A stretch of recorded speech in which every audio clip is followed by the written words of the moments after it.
Sometimes the biggest secrets aren't hidden away in some complex code. Sometimes they're sitting right there in plain sight, just waiting for us to find the right way to look at them. So today, we're not going to get into theology. Nope, we're going to be data detectives. And our case file? It's one of the most influential books in all of history. Our mission is to find its hidden blueprint. So, here's the big question we're tackling today. How is the Quran actually put together? A lot of people just assume it's chronological, like a history book. But is that really the case? And to find out, we're not going to be poring over ancient manuscripts. We're going to be looking at this, a chart. And here it is. This right here, this is our main clue. Now, at first glance, it might just look like a random bunch of dots.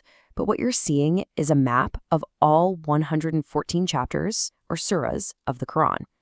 Basically, this is our entire investigation on one screen. So first things first, let's figure out how to read this thing. Okay, so if we're going to crack this case, we've got to understand the map. So let's break it down piece by piece, axis by axis. All right, let's start with the line going across the bottom, the x-axis. This one's pretty simple. It just lays out the chapters in their usual order, from chapter 1 all the way to 114. Now, the line going up the side, the y-axis, that tells us how long each chapter is based on its number of verses. So pretty straightforward. The higher up a dot is, the longer the chapter. Easy enough, right? So when you put those two things together, what you get is this. Every single dot on this chart is one chapter. Its spot from left to right tells you its chapter number, and its spot from top to bottom tells you its length. Okay, now we know how to read our map. Let's see what secrets it's hiding. Okay, this is where the real detective work starts. We know how to read the chart, so now we can start searching for patterns, for clues that'll tell us how this whole thing is organized. So what I want you to do now is just kind of zoom out with your eyes. Don't look at any one dot, just look at the whole picture. See that? There's a really obvious pattern here, isn't there? The dots basically flow downhill from the top left corner to the bottom right. So what does that actually mean? Well, if you look at the left side of the chart, those are the early chapters, remember. Most of the dots are way up high. And that means that, generally speaking, the early chapters are the longest ones. And then, as you follow that flow over to the right side of the chart, you can see the dots get lower and lower. So the later chapters tend to be the shortest ones.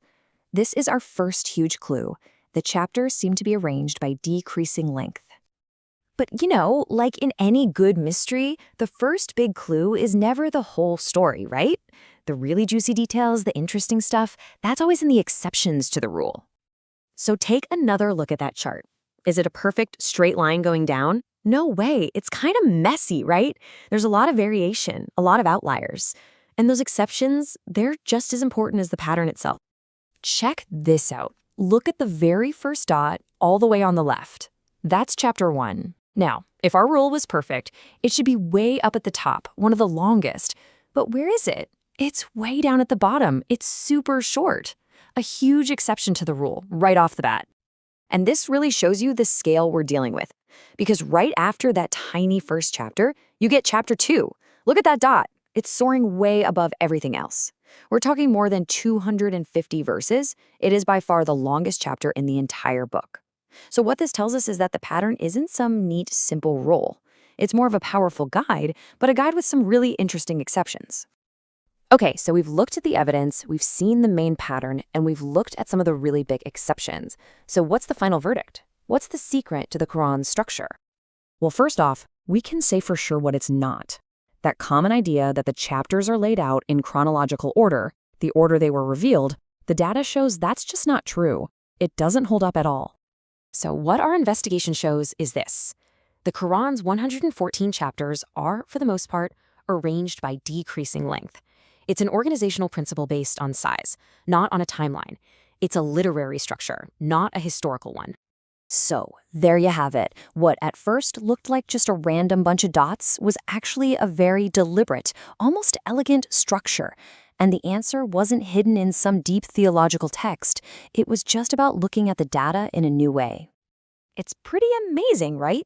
By turning this ancient text into a simple data chart, we found a design principle that's been hiding in plain sight for centuries. And it kind of makes you wonder, doesn't it?